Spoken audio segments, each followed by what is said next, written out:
Well, hello, General Hospital Daily Recap fans. Today's daily recap is for Tuesday, March the 4th, 2025.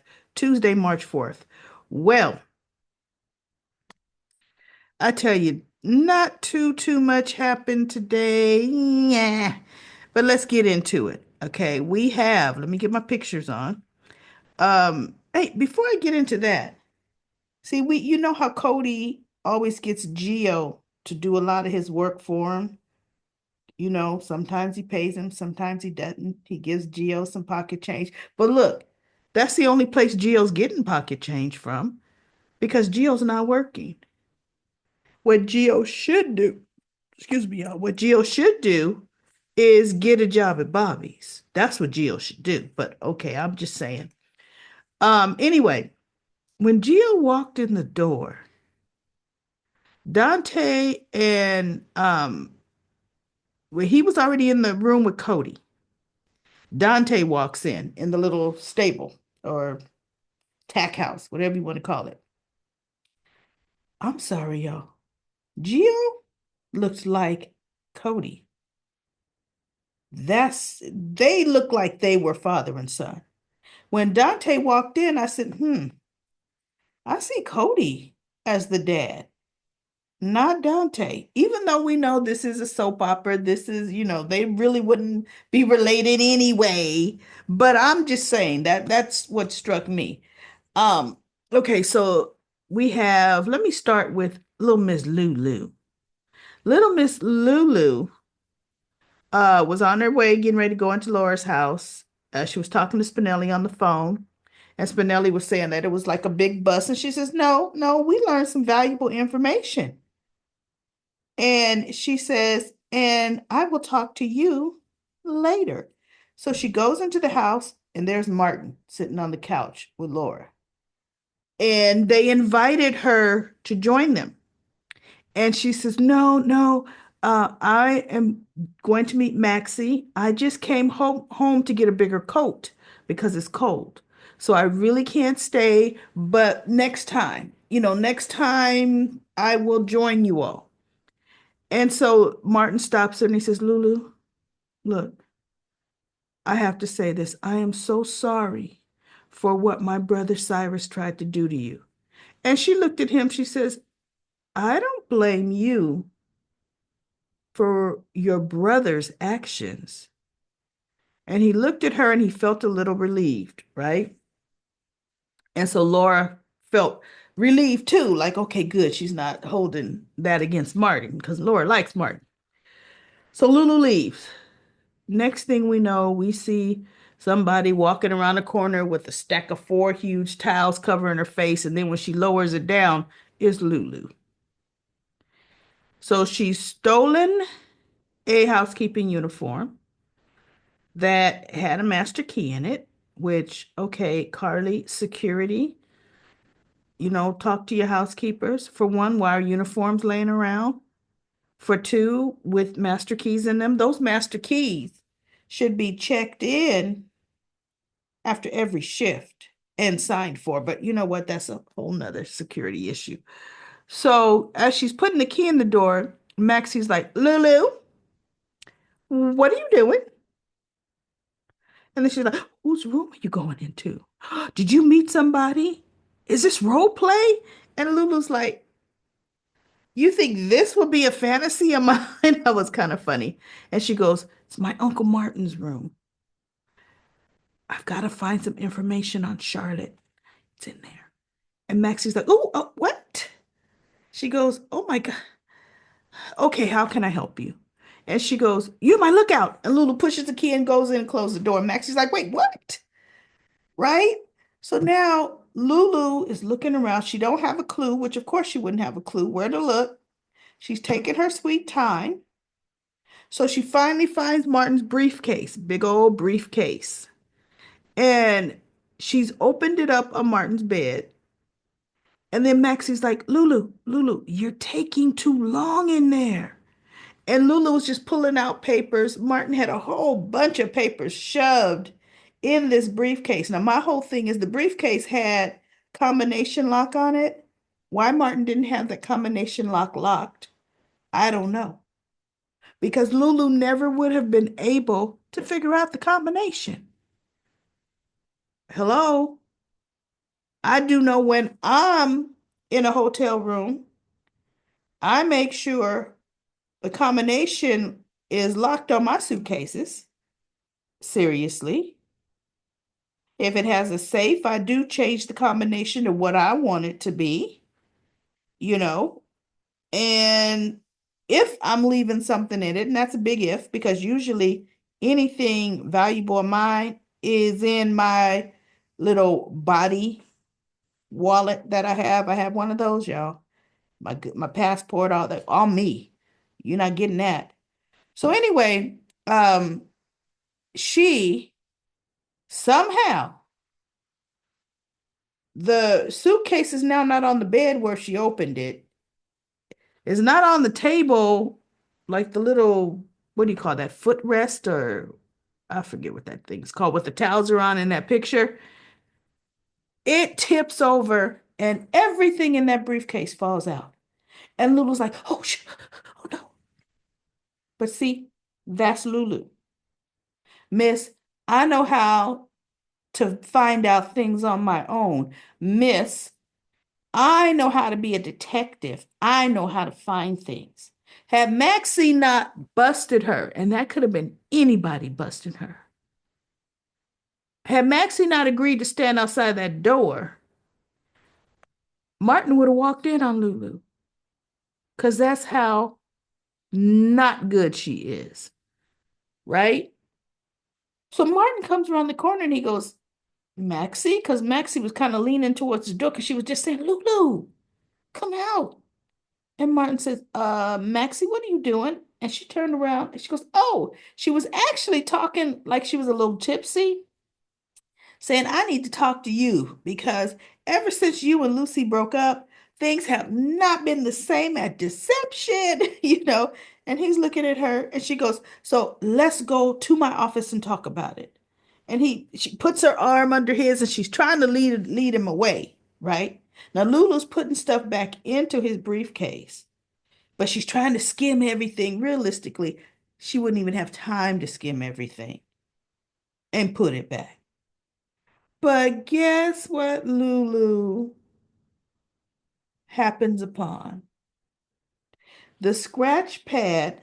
Now, mind you, Martin took notes on the scratch pad, but the piece of paper where he wrote the information on Gio from Lois when she came in, now all of a sudden that's not on the scratch pad. That paper is detached because normally he would have flipped the scratch pad over. That would have been pages down, and there is no way Lulu would have found that. But oh, this is separate. This is already ripped out. And so she sees it and she's reading it, and it shows, the father has no idea, and then it has Dante Falconeri's name on it, and blah, blah, blah.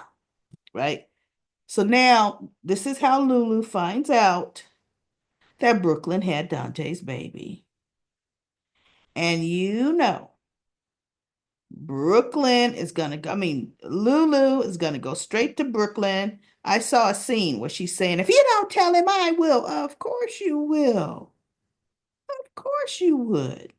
So that secret's getting ready to come out. And the whole Geo thing, I say we're gonna know he's her son within the matter of a month. I think they're gonna bring that to a head within the matter of a month. But Lulu is just ridiculous as far as I'm concerned. Now let's go to Brad. Brad does fess up to Lucas that he had stumbled upon some information that Dr. Robinson wanted kept secret. And so, she allowed him to come to the conference. Now, see, Brad didn't say, oh, I've been getting every kind of privilege I wanted. I've been leaving work early. I've been doing this. I've been doing that, right? He goes, no, all I did was asked her, could I come? And she said yes. And he goes, you blackmailed her to come. And he goes, no, no. I mean, she just wants to keep me. He goes, Brad, You blackmailed her so you could come here. He goes, but Lucas, I mean, I know there's a connection. I know. And you feel it too. I mean, I didn't do, I didn't mess with anything in the lab. I stumbled upon information. And he goes, you know what, Brad? It's always going to be something. He goes, but I didn't want there to be any secrets between us. Well, son of a gun, you didn't say. And you know what I did with that information? I gave it to sold it really to my Aunt Selena to pay off a debt because I didn't want to work back for her. He didn't tell Lucas that. So no, Brad, you don't want complete honesty between you. You really don't. So of course, Brad says this, I mean, Lucas says this is not gonna work. You know, you need to leave. And Brad said, you know, Lucas, you may find that perfect person that gives you total honesty, just like you demand. He said, because see, in the end, you're right. I probably will do something and lie to you and ruin things. So Lucas just looks at him and he has the door open and Brad walks out. And Lucas is just looking sad as he shuts the door. And I'm like, Lucas, you knew. Yeah. Come on now. You knew that that's how Brad is. You either going to accept the man. That's like, look, any man that gets with Carly, Carly's going to lie if she has to you, period. You know that's Carly. Accept that. So now we have Jason gets Sidwell. Sasha's calling, and of course Jason ain't answering, right? And so he has Sidwell at Pier 55 at gunpoint. Anna gets a call because Anna was having a little dinner with Maxie. This is before Maxie found Lulu. Maxie and Emma. Anna says, Emma, how about working an internship at Deception? And Maxie says, wait, what? Like, wait. He goes, Maxie's like, I don't think she wants to do that. Maxie says, there are plenty of people dying to have a internship at Deception.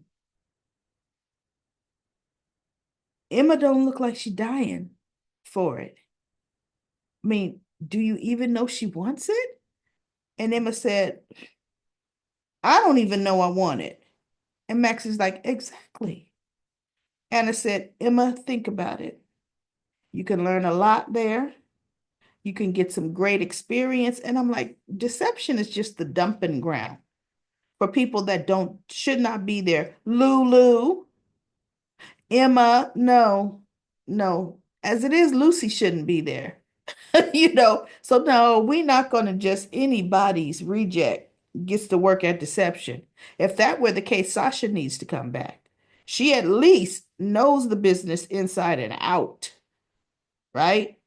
Although right now, with the way the writers are writing Sasha, I don't even know if Sasha could spell her name inside or out. She's acting more like Gladys Corbin than Sasha. So needless to say, Jason has Sidwell by gunpoint.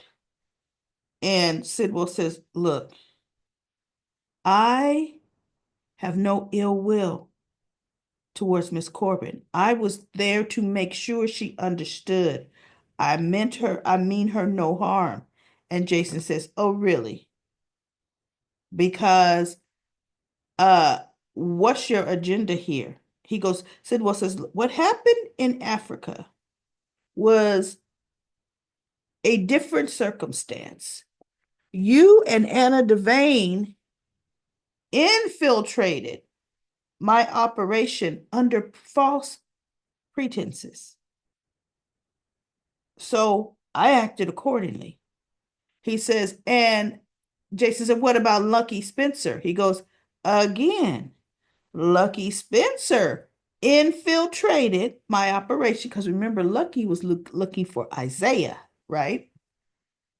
Under false pretenses. He goes, so misunderstandings all around. He goes, and you gave me my diamonds back, Mr. Morgan. So I don't have a problem with you. So Jason said, I'm not, because he says, so for you to want to kill me, Jason says, I don't want to kill you. I'm here to ask you a question. He says, and what's that? He goes, did you, are you responsible for the firebomb in Sonny Corinthos' apartment?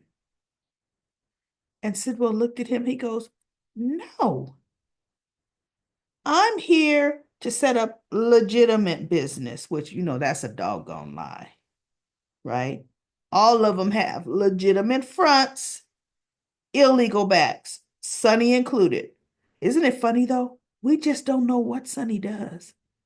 We don't really know, what does Sonny do illegally? I have yet to find that out and been watching for years, right? So anyway, Jason looks at him and he puts the safety back on and puts his gun away. And he goes, because he believes Sidwell, right? He just doesn't say, look, I believe you. He just like, Anna comes around the corner. Oh, both out for an evening stroll. And Jason looks at her, and Sidwell's looking. And he goes, how did you know, we would be here? Anna told Sidwell, because I'm having you followed. I've got surveillance on you to make sure you don't do nothing illegal. And Sidwell looked like, wait, what? Right? And so she goes, and I knew Mr. Morgan was here with you. And so he goes, and while you hear Mr. Sidwell, she says, I can ask you a few questions. And all of a sudden you hear the horn of the ferry, the launch coming. He goes, oh, I would answer some questions, but that's my launch. So I have to go. Remember what I told you? It's like Sidwell's like his gestures and his body movements is like the court gesture. He walks around Jason and let me get to the lodge. I'm like, man, there's nothing serious about that. You look stupid, doing all that. I just shook my head, y'all. So Sonny, Anna said, Jason, you could not kill Sidwell here. I'm having him surveyed, meaning he goes, that I was alerted that you had him here by gunpoint. And he goes, it's gonna kill him. He goes, I know that he goes, I saw the officers. I know he's being surveyed, and or me. And she looked at him and I said, now see, that's telling you how bad the PCPD is. Jason spotted him right off. Okay, Anna. They're stealthy, right? The only one that didn't know was Jen, so that's telling you, idiot, right? But then again, that's what his men are supposed to be for. You notice Jen's never has bodyguards around him. For that matter, neither does Sonny anymore, and I don't understand that. So he goes, yeah, but he's a person of interest in the firebomb of Sonny Corinthos' apartment. And Jason says, nah, I don't think he did it. She goes, why? He goes, I asked him. And he said he had nothing to do with it. And she goes, oh, yeah, okay. And he was definitely gonna tell you if he did. Jason says, I believe him. I guess Jason's like his body language. He's like, no, I believe it that he didn't have nothing to do with it, which is interesting. If Jack Brennan had something to do, woo, that plot could thicken Oh my goodness. Hmm. We shall see with that, right? It's either Jen's lying or Jack Brennan or some other threat, right? So, anyway, she and Jason, she says a few other words. She goes, "Look, we have work to do." And I thought, "Oh, is it Batman and Robin again?" Because how you gonna have Jason working with you to clear his name? To me, that would be like considered completely unethical because y'all could be planting all kind of evidence. Okay. Now we have Willow. She asked Nina to meet her downstairs at the Metro Court and or upstairs because Nina's office is in the same building. I just think maybe the Metro Court for sure is on top because of their patio outside. So the other offices are below the Metro Court. And Willow said when she met her in the lot in the more the dining area of the Metro Court, she says, "Willow, what's so important that it couldn't have waited till I got home? I was actually on my way out the door." She goes, "No, I needed to talk to you." And then Carly walked up. She goes, "What's up?" And Nina says, Willow and I are about to have a private conversation, Carly. So if you don't mind." And then Willow says, "Well, actually, I asked Carly to join us because I wanted to tell you both at the same time." And so they sit down and she go, "I wanted you to hear it from me, both of you, and you're probably not going to like it, but the kids and I are moving in with Drew." Carly looked at her and said, "Wait, what? You you realize you're making a huge mistake." And she goes, "I don't consider it a mistake." And she says, "Willow," she goes, I know, Carly, and I understand you weren't going to like it." She goes, "This has nothing to do with me, Willow. Michael is away trying to heal, fighting to get back to his children, you know, fighting for all that. And this, when he hears that you have moved his children in with Drew, you could set him back, or we don't know how he's going to react to this. That's why I'm saying you're making a terrible mistake." She goes, "What?" She goes, "What difference does it make? Michael filed for divorce."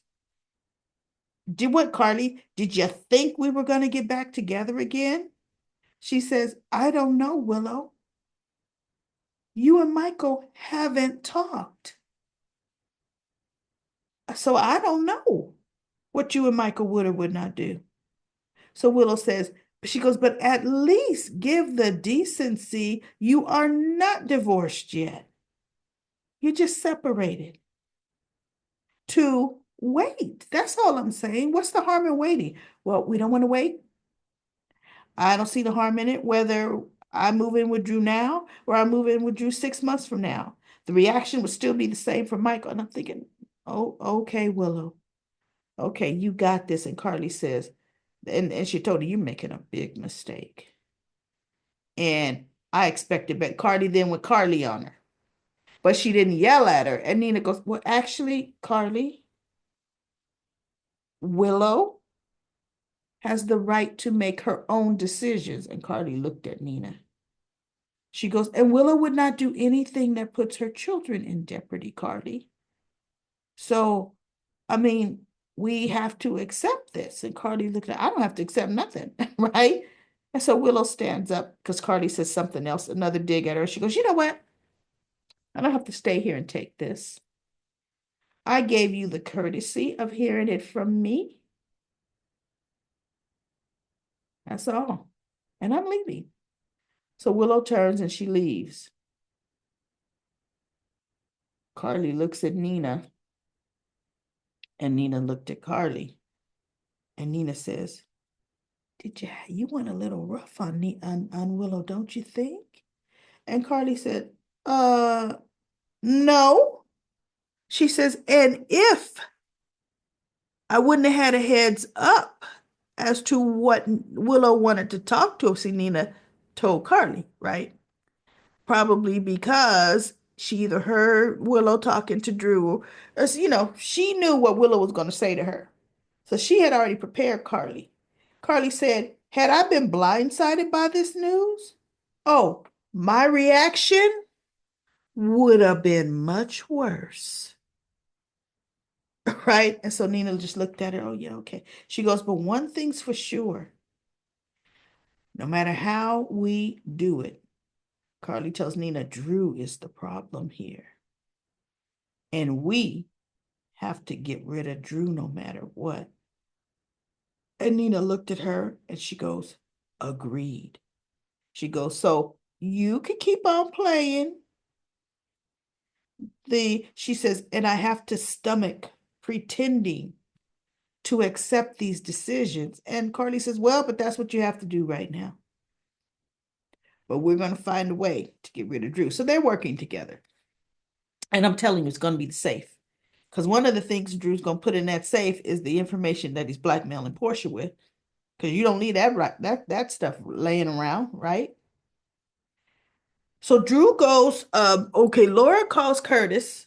He comes to her apartment because she got a big call from the senator, Congress, I guess, Congress and the senator. And they let her know that the McCalkey espionage project is a go. It's all cleared up. There's nothing stopping it. And Curtis was like, oh my goodness. And so he's trying to keep his composure. And Laura says, I thought you'd be more, excited about it. He goes, no, I'm excited. This is a huge win for Aurora. And it's a go. And so she goes, what I want to know is how did you get around Drew? How did you do that? And he said, believe it or not, it's my Aunt Stella. She happened to know blah, blah, blah. And I got a meeting with him. And Laura says, well, it worked. And this is the best deal for the constituents here in Port Charles. It being go on its original uh area, its original plans and the original grounds. So Curtis says, she goes, but Curtis, you do know Drew's gonna come after you even harder. And he goes, Laura, I'm squeaky clean. And I'm thinking, no, you ain't. Miss Wu was running her illegal operation in your back room. That ain't squeaky clean, illegal gambling. But remember, guess what? The FBI already knew about that. And I guess they decided they weren't filing charges. Remember, they were surveying Wu and her games. And they just never did nothing with it. Yet another unfinished storyline. So at that time, that same time, Porsha's in her office coming to get a file. Drew comes to her doorstep, her door frame. I thought I'd find you here. And Porsha looked at him. She goes, well, actually, I wouldn't be here. It's late. I just came here to get a file. So if you want to speak to me, if this is not a medical emergency and you want to speak to me, you need to make an appointment. He goes, no, this won't take long. So he comes in and she looks at him like, wait, what? And then he dances around. It's unfortunate with what's transpired between me and Curtis. She goes, you stabbed him in the back. No, no, I didn't stab Curtis in the back. I did not lie to Curtis. See, no, no.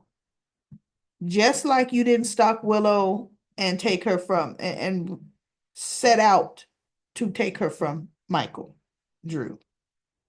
The way he said, no, that's not what happened. No. Now everybody lived it. She saw it and knew what Drew had done. But no, that's not what I did.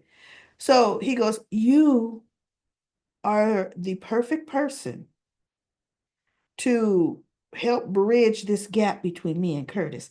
And Porsha says, that's you and Curtis's business. I'm staying out of it. I have nothing to do with it. He goes, no, like I said, you're the perfect person. She goes, you know what, Mr. Quartermain? I told you it's late.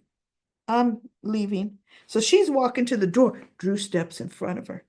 Because you see, blah, blah, blah. She's looking at him like, wait, really? Wait, what? You blocking me from leaving? So she tries to walk around him and he moves in front of her again. And she goes, see, the way you're acting, she says, it's no wonder my husband wants nothing further to do with you. And he goes, well, that's strange that you would feel that way. And he, pointed out something about, when it suits your needs, you don't have a problem bending the rules or however he taunts her with this information, right? Because I have listened to Drew. At least he don't do that whispering anymore. So anyway, Porsha says, I don't know what you're talking about. So he slips the paperwork out of his jacket inner pocket and he goes, this. And she looks at that. She goes, I don't know what that is. And I don't know what you're talking about. He goes, you don't have a problem with changing a patient's test results when it suits you. Isn't that considered unethical? And she's looking at him. I still don't know what you're talking about. He goes, oh, Heather Weber. He goes, and see, right here, you logged in to the lab system and you changed her results. What? You wanted her to go back to prison, didn't you? Isn't that illegal? You were co-chief of staff? You're co-chief of staff? And she's just standing there. Oh, yeah. Now you see her whole face is changing now. And I thought, oh, Porsha, if I liked you, I would actually feel sad for you. But I don't like Porsha at all. There is no reason she hadn't told Curtis about this, right? Now watch. She's going to try to convince Curtis or going to be forced to convince Curtis to give Drew back his company. And Curtis is going to know something's up. And then Porsha really can't force him. She's going to have to come clean that this is what he has over me. I could go to jail, right, for what I did. Curtis will step aside for that. He will. But he will resent Porsha because you didn't tell me you did this. And Curtis had told her, you know what, Porsha, just don't do anything. Stay out of the Heather Weber situation. I got to protect Trina. She goes, Trina is protected. Oh, she wouldn't listen to a thing Curtis had to say. And now look, he finally, where he feel he belong, feeling good, cocky, and something she has done, he's going to lose it all. Because quite frankly, I do not see Curtis as CEO for 5 years of Aurora. It's not going to happen. And then the only thing that is true, that Macaulay Promenade project, that was Drew's original idea. Drew was the one that went to the congressman and told him about it. Remember, that's how he got Nina. That's how the introduction he had Nina give to the congressman was for that project. That was all Drew. So, okay, you know what? Bottom line, Drew's days in Congress is going to be numbered, as it should be. We haven't seen him leave Port Charles yet, right? We haven't. But he somehow gets all this information from DC, what, by cell phone? Because he ain't at Congress is in session and he's not. So, okay. He's going to be blocked out of everything, and he's going to end up vacating that seat, or they're going to take him away, take him off of it once his dirty dealings come out. Because, oh, Miss Wu is going to want something good. And I can't wait until Selena wants to collect. That's going to be really good. So, last but not least that I'm going to talk about is Sasha. Tracy talks to her, and Sasha is saying, she goes, "And how are you, Sasha?" She goes, "Fine." And she goes, "Sasha, you are," something she said. And Sasha goes, "You're only saying that because, you feel you have a say now because of the baby." And Tracy says, let me make sure you understand something. You are 100% correct. Before I knew that you were pregnant with a Quartermain, I wouldn't care as much. She's like, I would expect you to do your job the way you're supposed to do your job.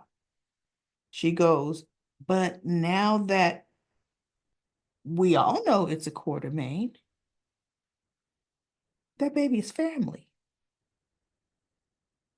And you have a lot of support, Sasha.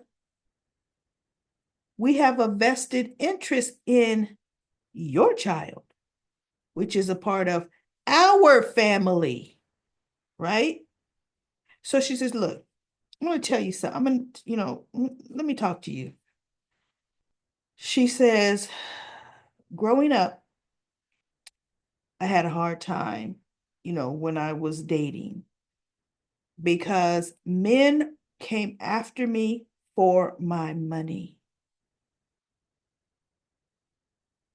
All of them, for my money, because I was an heiress.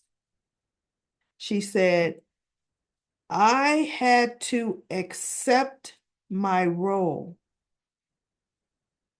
in order to navigate my life. I had to understand that. She goes, and I met a man who was after me just for my money, but along the way, we became friends and we fell in love. And she goes, and Sasha says, Luke Spencer. She goes, yes. But I had to understand my role. And my role was, this man is probably after my money, which he was. So this way I can make decisions to navigate my life. She says, I'm saying that to tell you this, Sasha. You are not alone. We are not going to let you struggle and raise this baby on your own, because this baby's Quartermain. We take care of our own. We take care of you. She goes, you are not Willow. She goes, Willow is making some horrible decisions. You're not her. You're smart. You think on your feet. She says, so I want you to do this, Sasha. I want you to think about how you envision your life. And then I want you to think about how you're going to navigate to get there. And we're going to be here to help. And she goes, now look, I want some tea. Make sure you put some lemon in that too. Tracy walks out. She goes, because I'm all talked out. Now, for a minute, it looked like Sasha got it. Like Tracy's little talk, came through. It resonated with Sasha. Soon as Tracy left that room, do you know that chick picked up the phone and called Jen Sidwell and said, is the offer still on the table? When she did that, I said, you know what? This is where they need to stop changing a character. They need to stop, right? Because there is no way Sasha should have made that choice. There is no way. So now the peril, what she's going to go through, that's all on Sasha. It truly is. Okay, Sasha, you do you. As far as I'm concerned, you do you. So let's go to Comic Corner. Comic Corner. Today, I scrolled down to the middle, and it's the middle down. So I am going to start my trusty dusty stopwatch, and here we go. It is Magdalena says, hello, recap lady. Today's episode. I do not understand why Sasha is not accepting help from Jason. We all wish we had a Jason in our lives. I really believe that Sasha is going to double cross him. She ain't double crossing him. She's hooking up with the wrong person. Sidwell, I don't understand why Drew went to Miss. Oh, double cross him what with Sidwell? I don't understand why Drew went to Wu. We can be sure that Miss Wu is going to collect. Yes, she is. Tracy is going to win because one thing about Tracy, when she sets her mind, uh, she accomplishes what she wants to do. Reference to Lulu. She's gonna find Charlotte with the help of Spinelli. Uh, and Anna is going to help Tracy. Oh, Alexis is going to help Tracy. Drew is going to go to Porsha. Okay, your hand was Porsha because remember I said, what do we all think? And Brad is going to tell Lucas the whole truth. Okay, right? He's going to tell him what's convenient to him, which is true. I'll keep tuning in. Many blessings, Maggie. All right, Maggie, thank you for your predictions. Because guess what? Most of them came true there. Donna says, wait, so now Ned's going to have a son named Leo and a grandson named Gio. I know, huh? Leo and Gio. That is so funny. But Gio's name is Giovanni. Giovanni. Donna says, I don't like how they changed the character's personality at all. Sasha is acting ridiculous. Yes, she is. And she'd rather consider taking money from a man who strapped a bomb to her than Jason. Well, he didn't really strap it to her. He had it in the desk that he locked her in the room, right? So, boom. Porsha should have come clean with Curtis a long time ago. Also dumb. Yep, I'm with you on that. Doris says Christina is a bubblehead, a bipolar one. It's just not diagnosed. Anita says daily recap lady, ADY. What does ADY mean? Sasha is being so stubborn and stupid. I dislike how the story has been written. It does not make any sense. Ridiculous. No, it doesn't. I don't like it either. Claire says the Quartermains got the worst security ever, don't they? How did Sidwell get on the property? I know, after taking Sasha with gunpoint the first time, you would think security would catch him. But look, they didn't catch Drew. Come on now. Even Emma stealthies over the gate and through the security and come right on in at will. Okay. So yeah, it's crap. Sasha's going to take the money, and she sure did. She is spiraling. Drew got the medical report Porsha tampered with. I am not liking where this is heading. He will blackmail Porsha to have Curtis give him his business back. Yes, he will. Angie says, no, Brad will not tell Lucas the whole truth. No, not at all. I wish Porsha would fire Brad. I wouldn't want to be owing Selena Wu, but it's too late now. Selena already sold that information to Drew. Drew will be very sorry. And then Angie says, in my opinion, wait, IMAO. Oh, it's not in my opinion. That's laughing my booty off. And you daily recap lady, did that pregnancy make her stupid? The vet said, I really hope Sasha's trying to run a scam on Sidwell, but she'd better be careful. Oh, goodness. Bernie says, hi, Daily, because that's going to backfire on her. Hi, Daily Recap Lady. I don't know if this is true, but I read an article that Chad Chad measure left because Valentine got married. Wait, because Valentine got married away with the struggling, and Chad has to go to the hospital, and he as I'm not I'm out of here. I love your recap. So I don't quite get that. From what I understand, Chad's father passed away, and Chad has a new baby, and he needed some time to get his emotions. He's grieving, and he wants to spend time with his new baby. And that's I saw him in an interview, and that's what he said. So anyway, let's hope he comes back, because unfortunately, daytime actors, they don't get a lot of jobs. That's the truth. He could go to a Days of Our Life. Every I don't want to say reject. Every reject from General Hospital ends up there, but he's better than Days of Our Lives. So hopefully.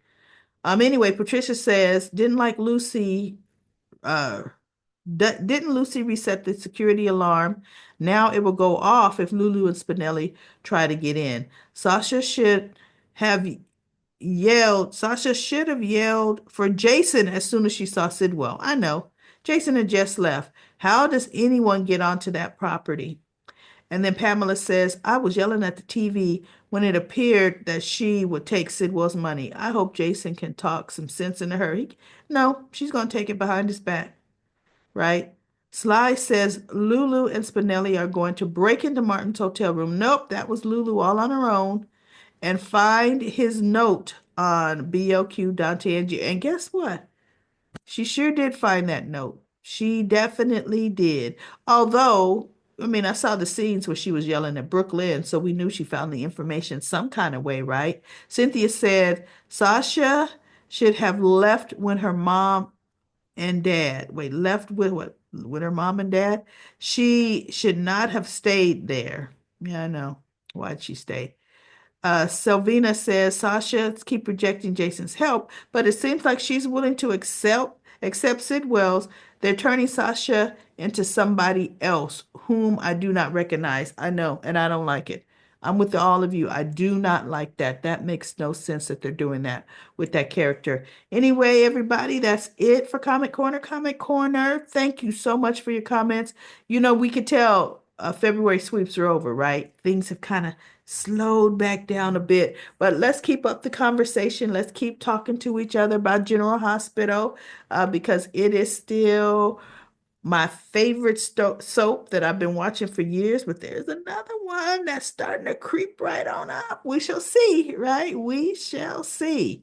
I'll be back tomorrow with another daily recap.